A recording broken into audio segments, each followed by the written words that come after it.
नमस्कार, प्रणाम, हाय दोस्तों। हम अभी पहुंचे हैं जगदम्बा फिल्म्स स्टूडियो चारी बाजार में और अभी एक शख्स आया हुआ है, उससे हम आप लोग को बात कराएंगे। सनही लाल भैया वो गाना भी गाते हैं, उनका भी गाना बहुत रिकॉर्ड हुआ है जो चढ़ गया है यूट्यूब पर, उसको सुनाएंगे। ठीक है, आ जाइए भैया। रुकिए, आप लोग रुकिए, थोड़ा फोन आया है, हम बात कराते हैं अभी। हाँ बोलिए भैया। सनही लाल भैया नमस्ते, प्रणाम। हम गए कलाकार सनही लाल यादव। आज बताते हुए बहुत ही खुशी हो रहा बा कि चैनल बा सिक्के चौहान ब्लॉग्स, सिक्के चौहान ब्लॉग्स में जितना भी दर्शक देखे वाला बा ओके पैर छू के प्रणाम करतनी कि भाई के खूब दुलार प्यार दिया।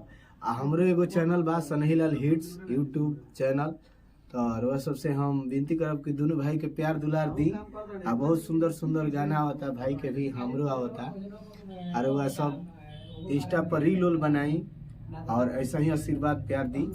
एगो चलते चलते एगो गाना से हम एगो गाना गाई भैया। आई तो अब भैया गाना गावे वाला बानी, अब रउआ लोग सुनी। एगो हमार गीत बहुत अच्छा भागल बा, वह सुना दे तनी कि अरे दिलावा से जाई ना तो हरी याद हो, भूल मत जइहो हमरा गहिला के बाद हो। शाबाश, क्या बात। किस्मत में ना रही हम तोहारा, कौन बा हमारे खसुरावा हो। तो हम गौले बनी कि अरे छोड़ के तू चल जाइबू ससुरावा हो, हंस के दे जाइहो महुरावा हो। अरे छोड़ के तू जाइबू ससुरावा हो, अरे हंस के दे जाइहो महुरावा हो।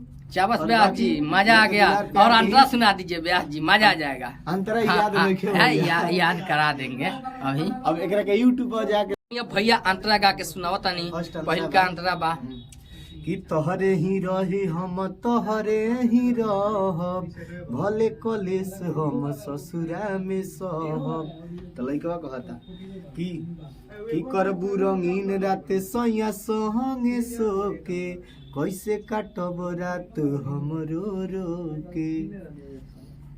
फर्स्ट अंतरा बा भैया कि जानू हो भले हो जाई मोरा शादी, कसम बा जनी तू करिह बर्बादी। तो लइका कहता कि करबू रंगीन रात सैया संग सोके, कैसे काटब रात हम रो रो के। कि जानू हो प्रीति के दिल में सैत के, जानू हो प्रीति के दिल में सैत के, चल जाए तोहरा से दूरावा हो।